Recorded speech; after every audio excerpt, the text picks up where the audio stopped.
Minus 9/4 whole power 2.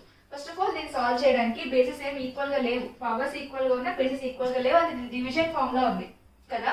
So ఎప్పుడైతే division form లో ఉంటుందో మనం మామూలుగా ఫ్రాక్షన్స్ చేసినప్పుడు డివిజన్ ఫార్మ్ ఉన్నప్పుడు మల్టిప్లై చేసి ఒక ఫ్రాక్షన్ రెసిప్రోకల్ చేయొచ్చు కదా. దీన్ని కూడా అలా చేద్దాం. -3 హోల్ పవర్ 2 ఇంటూ దీన్ని రెసిప్రోకల్ చేస్తే -4/9 హోల్ పవర్ 2. అవునా? సో ఇప్పుడు ఇది ఎలా ఉంది, పవర్స్ రెండు ఈక్వల్ గా ఉన్నాయి, బేసెస్ రెండు డిఫరెంట్ గా ఉన్నాయి. అప్పుడు ఏం చేయొచ్చు, బేసెస్ ని మల్టిప్లై చేసి పవర్ కామన్ గా రాయొచ్చు కదా. సో దీని ఎలా రాయొచ్చు, 3 ఇంటూ -4/9 హోల్ పవర్ 2 అని రాయొచ్చు. ఓకే, సో ఇక్కడ ఈ 3 టేబుల్ లో 3 టైమ్స్ డివైడ్ అవుతుంది కదా.